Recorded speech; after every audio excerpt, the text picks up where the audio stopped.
Welcome to AAR pharmacy lectures. उम्मीद करता हूँ आपको प्रीवियस 2 लेक्चर्स समझ आ गए होंगे बायो स्टडी रूल्स 2017 के। आज हम अपना थर्ड लेक्चर स्टार्ट करेंगे। रूल नंबर 7 हमारे पास है application and approval of clinical trial bio available study या बायो इक्विवेलेंट स्टडी। तो इनके लिए जो भी एप्लीकेशन होगी, क्लिनिकल ट्रायल के लिए जो भी अप्रूवल या रजिस्ट्रेशन की एप्लीकेशन होगी वो फॉर्म 2 के थ्रू जो है फ़िल आउट की जाएगी, जो चेयरमैन या सेक्रेटरी CSC है हमारे पास, क्लिनिकल स्टडीज़ कमेटी। उसके अलावा अगर हम बायो अवेलेबिलिटी या बायो इक्विवेलेंस स्टडीज़ के लिए कोई भी अप्रूवल या रजिस्ट्रेशन के लिए कर रहे हैं तो उसकी एप्लीकेशन जो है वो फॉर्म 2A पे फिल की जाएगी। हर इस तरह की एप्लीकेशन में तमाम रिकॉर्ड्स, इंफॉर्मेशन, डॉक्यूमेंट, डेटा जो भी रिक्वायर्ड है, उसके अलावा नॉन रिफ़ंडेबल फ़ीस जो भी इस एक्ट में डिफ़ाइन की गई है वो जो है ड्रैप के बैंक अकाउंट में डिपॉज़िट की जाएगी, उसमें पे की जाएगी और उसके बाद जो है रिक्वायर्ड डॉक्यूमेंट्स के साथ वो जो है सबमिट की जाएगी एप्लीकेशन। जैसे अपेंडिक्स A और B में बताया गया है, लास्ट में पूरी जो है लिस्ट वगैरह दी गई है कि कौन कौन सी डॉक्यूमेंट और इन्फॉर्मेशन रिक्वायर्ड है। अगर कोई भी एप्लीकेशन इनकम्प्लीट होती है तो वो रिसीव नहीं की जाएगी। फिर जो एप्लीकेशन रिसीव कर ली जाएगी उसे जो है फर्दर प्रोसेस किया जाएगा और उसकी स्क्रूटनी जो है वो फार्मेसी डिवीज़न ही करेगी। जो फार्मेसी सर्विसेज हैं वो इसकी स्क्रूटनी करेंगे। उसके बाद अगर एप्लीकेशन फर्दर रिक्वायर्ड है कि उस पर रिव्यू किया जाए तो वो जो है एक्सपर्ट्स उसको रिव्यू करेंगे, जो भी ड्रैप की तरफ से अपॉइंट किए गए होंगे। मगर जो रिव्यूअर है उसमें और जो हमारे पास क्लिनिकल स्टडी कमेटी के मेंबर्स हैं उनमें एग्रीमेंट होगा कि कॉन्फिडेंशियलिटी जो है वो लीक नहीं की जाएगी, ताकि जो हमारे पास एप्लीकेशन के अंदर मटेरियल है, कंटेंट है, वो कॉन्फिडेंशियल ही रखा जाए, उसको लीक नहीं किया जाए। इनिशियल रिव्यू के बाद मुख्तलिफ़ क्यूरीज़ हो सकती हैं कि वो जो है रिव्यूअर देखे इसमें मुख्तलिफ़ क्यूरीज़ हैं तो फिर उनके आंसर जो है एप्लीकेंट को देने होंगे।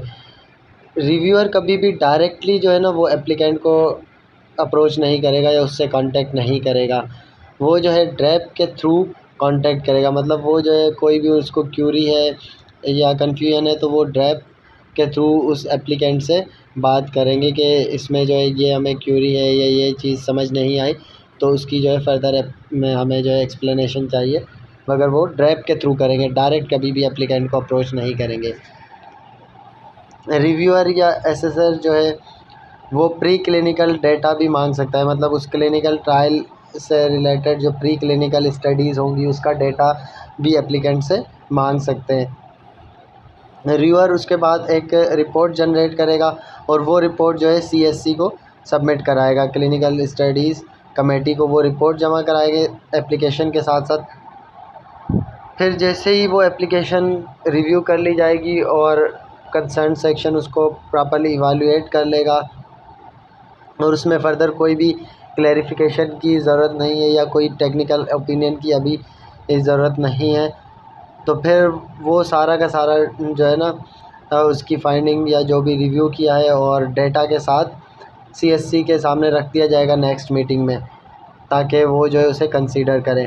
फिर CSC उसको रिव्यू करेगी एप्लीकेशन को और डिसाइड करेगी कि उसे अप्रूव करना है या रिजेक्ट करना है एप्लीकेशन को पब्लिक इंटरेस्ट के अकॉर्डिंग, कि ये जो है पब्लिक हेल्थ के लिए हमारे पास क्लिनिकल ट्रायल है तो इसको अप्रूव किया जाए या रिजेक्ट किया जाए।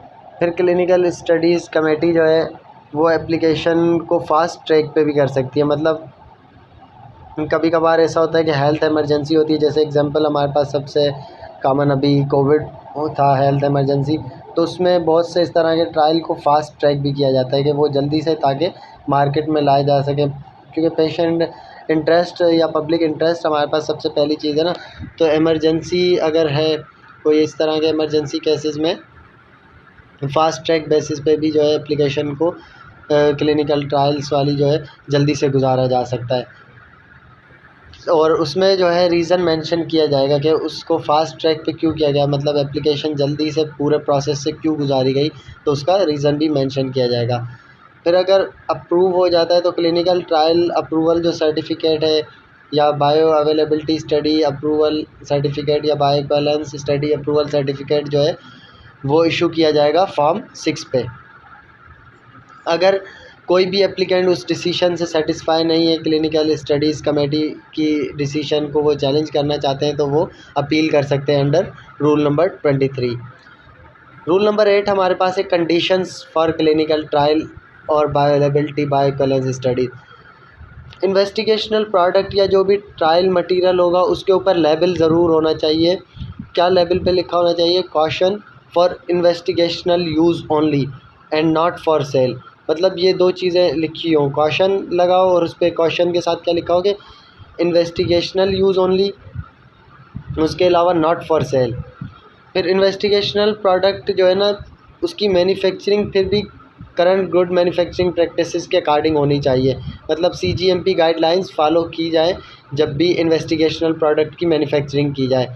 उसके अलावा जो भी क्लिनिकल ट्रायल्स के रिज़ल्ट्स आ रहे हैं, क्लिनिकल ट्रायल चल रहे हैं अभी 2 साल के लिए, 5 साल के लिए, लॉन्गर टाइम के लिए, तो उसके जो रिज़ल्ट्स आ रहे हैं ना उनकी क्वार्टरली रिपोर्ट जो है वो क्लिनिकल स्टडीज़ कमेटी को सबमिट की जाए, हर क्वार्टर की report. Ethical criteria clinical trials या स्टडी के लिए देखे जाएंगे according to Pakistan good clinical practices GCP या ICH की जो हमारे पास GCP गाइडलाइंस है या WHO गाइडलाइंस के अकॉर्डिंग एथिकल क्राइटेरिया ज़रूर देखा जाएगा।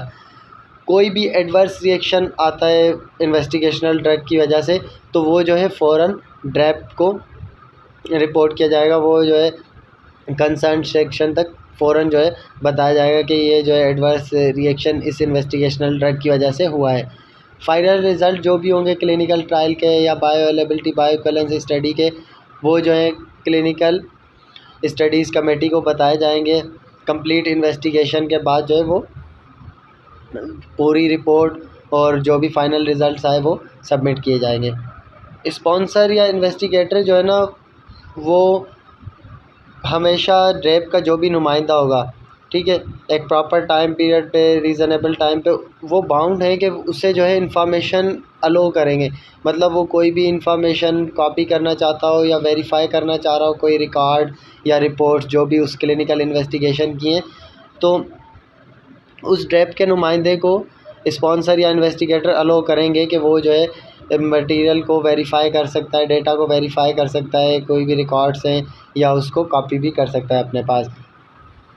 इसके अलावा प्रोग्रेस रिपोर्ट जो भी होगी क्लिनिकल ट्रायल्स की या स्टडी की, उसमें जो है पूरी इंफॉर्मेशन होनी चाहिए जो भी हमारे पास सेफ्टी से रिलेटेड होगी।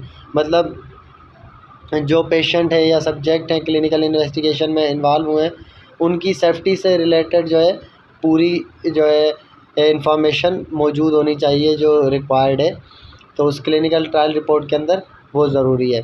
इसके अलावा क्लिनिकल इन्वेस्टिगेशन जो है ना वो कभी भी चेंज नहीं कर सकते खुद से। मतलब एक जो है प्रोसीजर बताया हुआ है उन्होंने या एक प्रोटोकॉल बताया कि वो इस तरह से जो है करेंगे और उस पर उनको लाइसेंस मिल गया है, अप्रूवल मिल गया, मगर अप्रूवल के बाद वो वहाँ पे जो है अपनी तरफ से कोई और मेथड अप्लाई कर रहे हैं या कोई और जो है उसमें मॉडिफिकेशन वगैरह कर रहे हैं, तो इस तरह की कोई भी जो है ना चीज़ अलो नहीं होगी कि वो जो है इन्वेस्टिगेशन जो है वो उससे हट कर नहीं की जा सकती।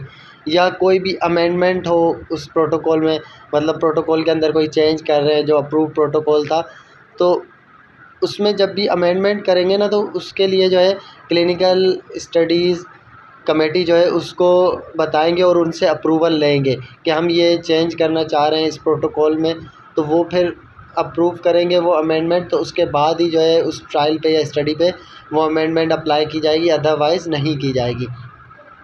कोई भी अमेंडमेंट या रिपोर्ट जो इन्वेस्टिगेशनल स्टडी से रिलेटेड है उसमें कोई भी मटेरियल फैक्ट से रिलेटेड ऐसी स्टेटमेंट ना हो, साजिशी स्टेटमेंट हम कह सकते हैं, या ऐसी जो मटेरियल इंफॉर्मेशन होगी उस पार्ट को जो है ओमिट आउट कर दिया जाएगा according to Pakistan good clinical practices guidelines या ICH की गुड क्लिनिकल प्रैक्टिसेस गाइडलाइन के अकॉर्डिंग।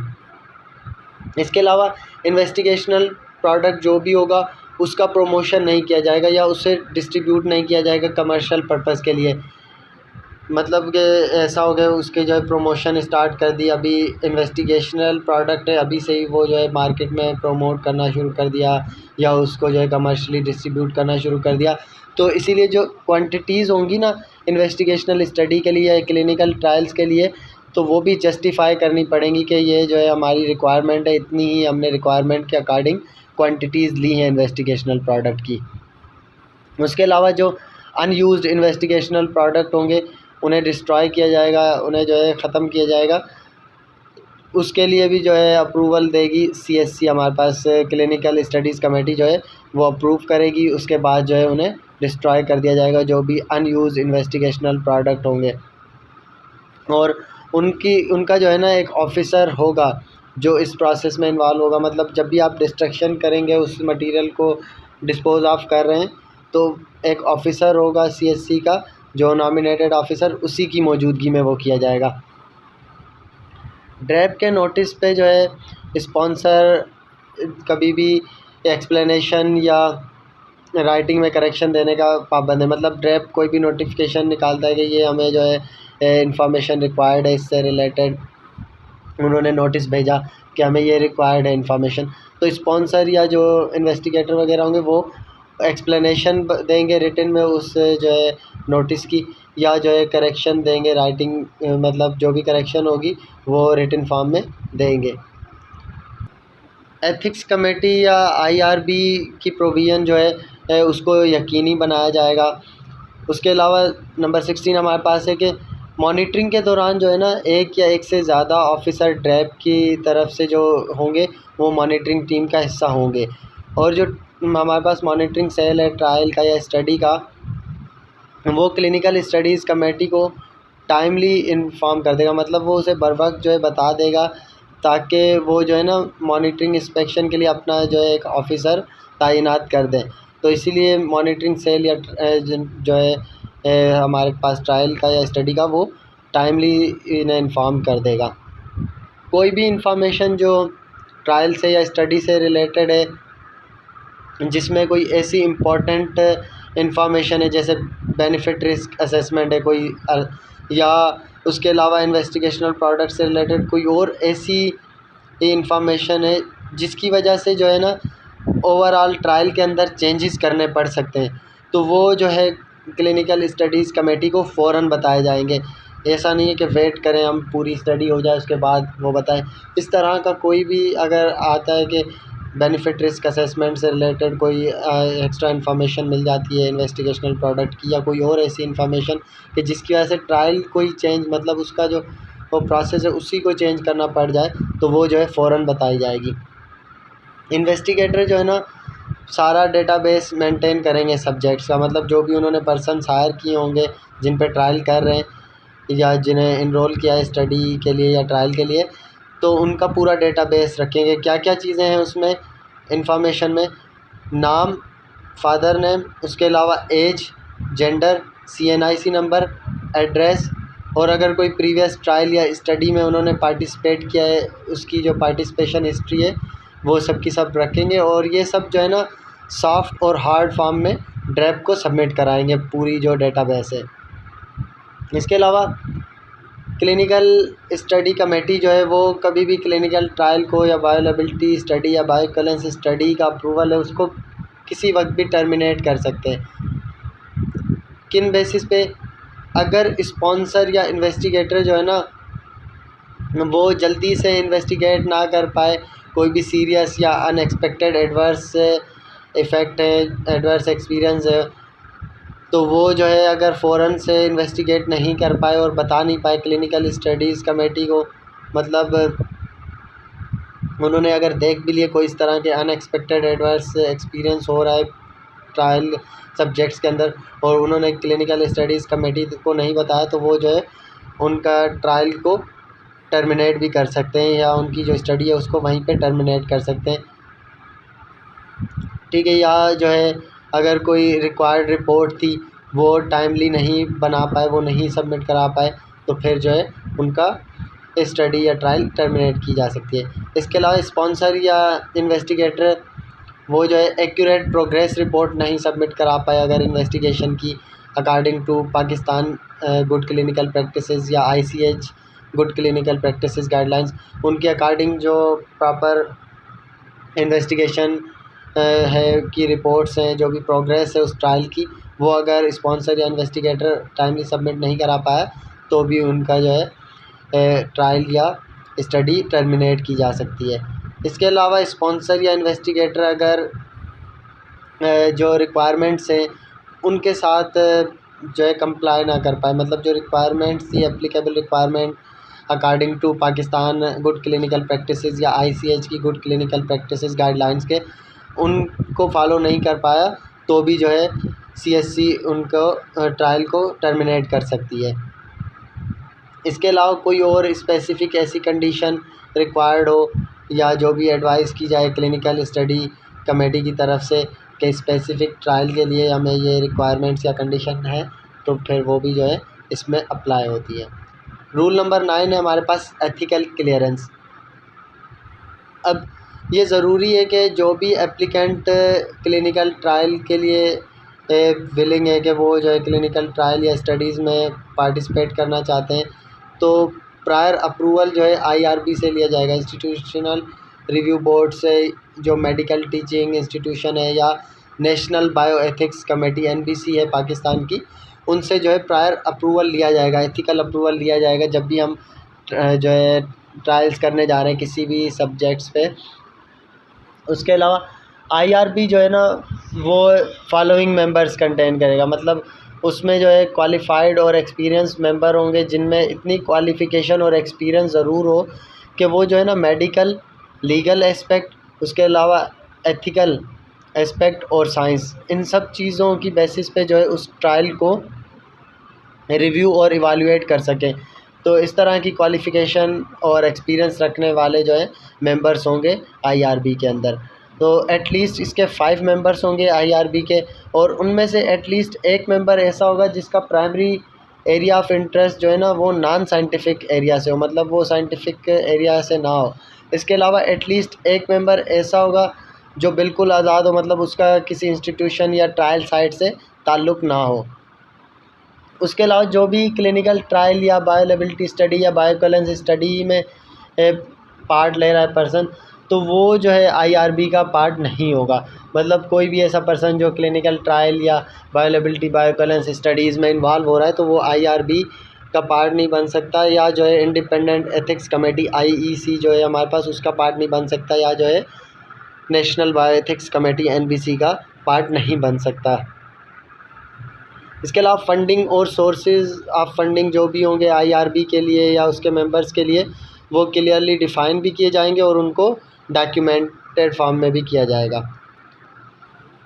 IRB जो है ना वो रिस्पॉन्सिबल होगी कि वो पीरियडिकली रिव्यू करती रहे क्लिनिकल ट्रायल या जो बायोलेबिलिटी बायोइक्विवेलेंस स्टडी है, और उसकी जो है रिपोर्ट्स क्लिनिकल स्टडी कमेटी को सबमिट कराती रहे। मतलब IRB जो है कुछ टाइम बाद उस ट्रायल या स्टडी जो भी बायोइक्विवेलेंट या बायोलेबिलिटी स्टडीज़ हैं उनको रिव्यू कर रही होंगी और उसकी रिपोर्ट जो है क्लिनिकल स्टडी कमेटी को सबमिट कराएगी। बहुत शुक्रिया वीडियो लेक्चर को देखने का। नेक्स्ट इंशाल्लाह हम फर्दर कंटिन्यू करेंगे।